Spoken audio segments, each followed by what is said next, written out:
ورځې کېږي، نن درېیمه ورځ ده چې زمونږ کره ناوړه شته، هېڅ هم راکړی نشته، په ناهاره مې روژه نیولې. بچي راته دغه شانتې خاوند یې پوډري دی، خاوند مې پوډري دی، ورک ما او تا خو ښه خوراکونه کوو د روژه ماتې په وخت کې، څو قسمه ترکاریانې راته پراته وي، خو ای مسلمانه ته د هغه چا د حال نه خبرې چې هغه د خپل روژه ماتې په خالي اوبو باندې کوي، ځکه چې هغه کور کې د خوراک څه نه یو. او مسلمانه تا کله د هغه چا په باره کې سوچ کړی چې د هغه په کور کې په ورځو ورځو خوراک نه وي؟ ای مسلمانه ته د هغه چا د حال نه خبره یې چې هغه د فقر او د غریبۍ د وجې نه خپل ځان ته اور اچوي. ما او تا ته خو چې یو مسکین راشي او سوال رانه کوي نو رټو یې پیغور ورته کوو. ما ته ملګري یوه ویډیو راولېږله، زما په خیال د افغانستان یو خور ده، یو زنانه ده، د هغې نه تپوس وشي چې دا زندګي دې څنګه تېرېږي. نو هغه ورته وایي که چېرته دا واړه ماشومان نه وې او دغه مرګ او خودکشي ګناه نه وې، ما به دا خپل ځان وختي وجلی وې، ځکه چې واړه ماشومان دي، یتیمانان دي، خوراک رانه غواړي، هغوی ته خوراک را پیدا کوم. نو که چېرته دغه خبره نه وې ما به دا خپل ځان وجلی وې. او الله ګواه دی چې کله د کور نه نه یم وتی د سوال په نیت باندې، خو اوس کله مجبوره شم بورکه په سر باندې راکاږم، کله یو کور له ورځمه دغې یتیمانانو ماشومانو دپاره سوال کومه، روټۍ ترېنه غواړم.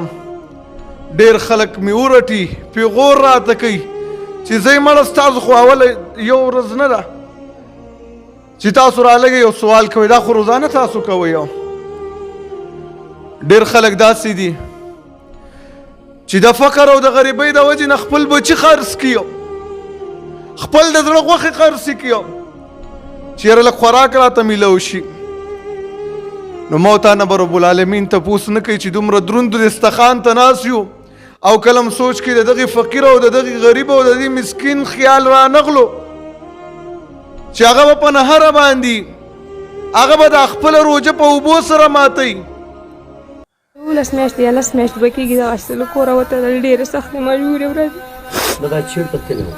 دا له ډېرې مجبورۍ داسې قرضدار او داسې حاله مو چې نور نه چا ښه راکول نه بد لکه له کوره ووته، نور هېڅ پې پوه نه یي چې کوم هسې ته ووته، نور له کوره پې پوه نه یي چې کوم هسې لاړو. اوس دغه زموږ د هر شي حیران، دا واړه بچي مې سمې دغسې موږ د خو هر شی غواړي، موږ د هر شي په ارمان دي، د ډوډۍ دي، چای دي، ښه دي، بس. دا خیرات څوک څوک ټولوي؟ څوک څوک بچا کورونه کې څوک دي؟ دا لږ لږ راټولو کوم. نن دا څو ورځې کېږي، نن درېیمه ورځ ده چې زمونږ کره ناوړه شته، هېڅ هم راکړی نشته، په ناهاره مې روژه نیولې. بچي راته دغه شانتې خاوند یې پوډري دی، خاوند مې پوډري دی، ورک خوله خبرې نه را چې زړه مو داسې دی چې که نه چې د تورې وینو نور ډک دی، والله چې بیخي مو دا زندګي نوره خوند نه راکوي. د دې بچو خاطر به نه وی که نه وکه په زار به مو خولې ته اچولې وي، ستا به مو سترګې پټې کړې وي. دا شی دا ژوند دی، دا په موږ باندې الله راوستی دی، دې حساب کتاب موږ سره الله کوي چې تاسو زما ژوند د زندګي ډېر کړې ده. کور کې هېڅ شی هم نشته، تاسو موږ سره دومره مرسته خیر دی وکړي چې دا زموږ روژه خو پرې تېره شي. هېڅ پوه نه شوم د ګوتو په شمار شپې وې تېرې دې، چاته جړلی هم نه شو، چاته پرېد هم نه شو کولی، که چاته به پرېد وکړو عمر پورې خاندي. پردی ځای کې پراته وي، پردي کور کې پراته وي، نه مو څوک کړته پرېږدي، نه مو څوک پورته پرېږدي. سوالګرو پلانکویو ډینګلۍ، ځکه چې دا خو واړه ماشومان دي، دا ما نه رزق غواړي. ما نن هم د 2 کالو زوی د کور نه لېږلی چې منډې لاړ شم، دا خوند د چا کور نه ډوډۍ وغواړئ چې به یې ویسم، زه وړو ته نه شم پیدا کولی، زه چې دغه نه شم ورته پیدا کولی، زه به دا کوم هسې ډاکټر ته ویسم. نن درېیمه ورځ ده چې دا مې سرې ته ونیول، دا مونږ ته ناستې ورته موټې زه په خپله وځم، په خپله وځم چې نه مجبوره شم دغسې لکه نن دا ته مې نیولې، زه پاتې یم، هغه مې ولېږم ورته لاړ شه چې نه څوک شی ډېر کړي، وړوکی دی 2 کالو دی، دغه پسې شوی. زه په خپله څم کور په کور ګرځم، کله یو نشی غوښتی، کله بل نشی غوښتی، دوی ته یو کپړې وزې زه ښې که بدې طرح پیدا کوم ورته ورکوم چې یې وکړم، ځکه چې په ما په سر دا خو ماشومان دي، که نه زه غټه ښځه یم ما هېڅ وسه نه کېږي، زه به د کوم ځای نه یوه ورځ به په نهر تېره کړم، بله ورځ په نهر تېره کړم، چې یې وکړم ناکام شي. دا تور سره دی باندې مزه شی وکړي داسې قرضه وړي داسې پوره وړي چې 2 روپۍ باندې تا نه مې راخیستې ما نه مې راخیستې بله ورځ مې ورته وایي چې دا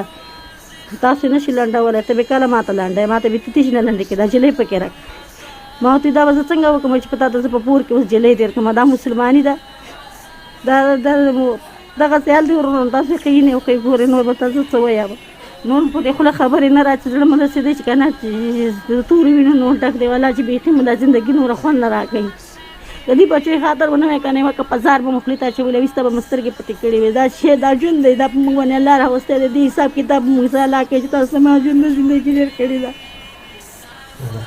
خدای دې دې زیاتې ګادي مانن مری دل وګیا دې جوړ کې دا ماسپخین چې دا پور په پور دا بچي مې وګل په خدای زوی چا بل ورځ په ونه کې ول وې ځکان تر دې سره پورې فشتا دا ونه کې د اجیر باندې بیا دلته راوړل زه دلته مور ولم ولا ویني دا څه په کاته د خشي په ارمان دي کاته ته خدای چپلا کې وغله چې وټه کته د چپلا کې ته وټه او دا ټول جمع تیر شوی دی دا ټول جمع تیر شوی دی دا شپږ میاشتې دوه کم وختانو کته په دین نه دی لګاو کله بوش سره کله په ماړه کله دوه ورځې ټول په دوه ورځې هغه ماشومان ته کم ډک کلاس کې چې کور له ودرې بل سره نه وي خاوري وخل خپل کار کول بې عزت هم کې دغه چپله کولې وګوره دغه دو چپله کې ټیکري بنیانونه زه په خدای که په سترګو باندې مې لیدلي او ماشومان دغه کار پر ما دغه د ډوډۍ غوښتلې ډوډۍ راته ښځه ولې راکړې او ډوډۍ راته سمه او کاسه کې ورسره نوګان اچولي بیا ما نه خورې ځینې راته وایي زه به ته وخوره چې ته کار کې موږ یې نه خورو ما ته مې زه خیر دی تاسو یې وخورئ کور کې څه نو مور کور کې هېڅ شی هم نشته تاسو زموږ سره دومره مرسته خیر دی وکړي دا زموږ روژه خو پرې تېره شي دا روزمره سودا څنګه کوي دا ماشومان هم تاسو نه رزق غواړي که نه رزق غواړو روزو ولې ها یو دا دی ښځې له ولاړ شو خو شی راوړي تاسو ګوره زوی ولې خیرات خیرات زوی راټولو په خدای یقین وکړه ترکاري ټولو کور په کور خیرات راټولو دا ماشومان نور دل وګیر نه مري بچا ته څه ټولې ډوډۍ ټولو په پوله لويګه په بل پوله لويګه دا کوم وختانان تر ذکر پیدا کما غم کله څوک راکې کله ور موږ دغه بیګارم کوم وختانان په نار دي خو چې شی وکړه